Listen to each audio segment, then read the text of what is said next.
Ny teknik kan handla om innovation, nyfikenhet och om glädje. Men det finns också ett allvar i botten. För det handlar om problemlösning. Och när det kommer till vårt jordklot, då är utmaningarna enorma.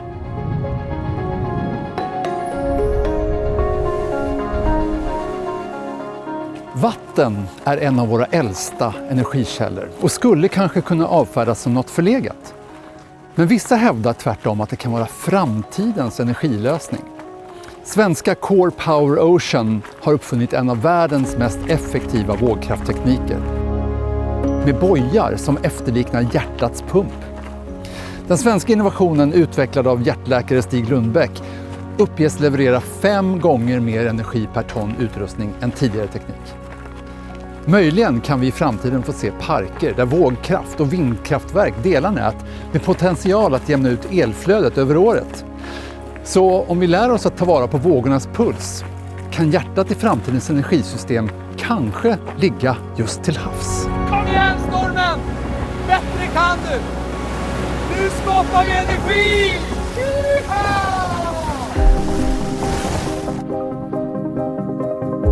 Ja, mänskligheten slukar glupskt energi i allt högre takt. Och då nämns även ibland fusionskraft som framtidens lösning. Möjligen för att den alltid tycks vara 20 år bort. The power of the sun in the palm of my hand.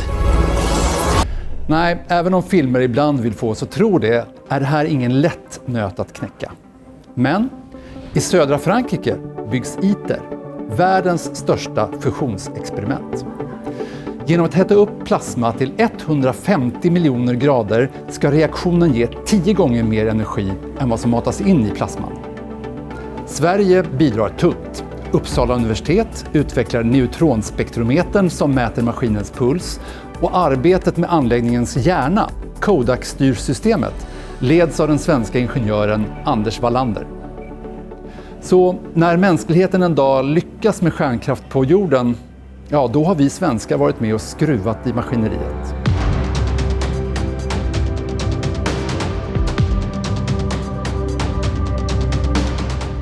När det gäller att ta hand om vår planet är energi en viktig pusselbit.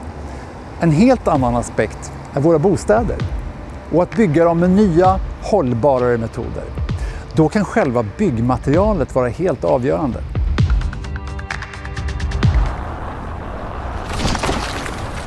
Tusan var det där? Riktigt så där effektivt är materialet ännu inte, men metoden testas redan för fullt i flera europeiska infrastrukturprojekt. Och forskare i Luleå och Lund vidareutvecklar tekniken för nordiska klimat.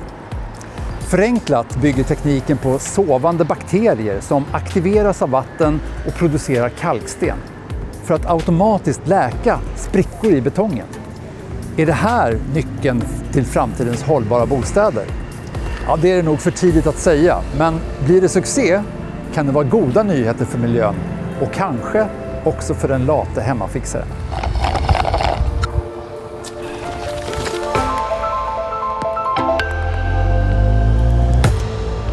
Ytterligare en viktig pusselbit när det gäller hållbar innovation handlar om koldioxid. Inte att släppa ut den, men att fånga den.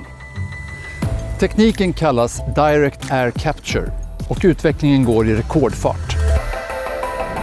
På Island står Mammoth, världens största anläggning som bokstavligen dammsuger atmosfären på koldioxid.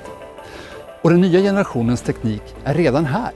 Den siktar på att fördubbla kapaciteten och samtidigt halvera energiåtgången. Så hur ser tekniken ut i framtiden? Kanske så här. I labbvärlden har studenter i Nederländerna visat en elbil som renar luften och fångar CO2 medan den kör. Koldioxiden töms sedan vid laddstationen. En förhoppning är att man som bilägare kanske kan få en slant för sin fångst. Och det låter ju inte alls dumt att få betalt på tankstationen istället för tvärtom. En ganska skön framtid, eller hur? När vi pratar om hållbar utveckling hamnar människan ofta lätt i centrum. Precis som i exemplet nyss. Men innovation ska förstås användas för att få planeten och alla dess invånare att må bra. Tänk precisionsekologi. Teknik som hjälper naturen på naturens villkor.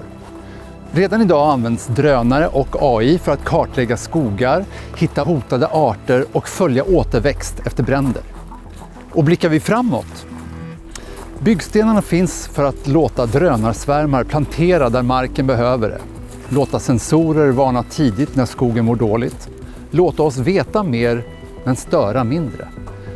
Slutsatsen är att när människan lyfter blicken från sig själv och istället satsar tankekraft och resurser på att hjälpa naturen, det är ironiskt nog då som vi har störst chans att skapa en hållbar framtid för oss själva.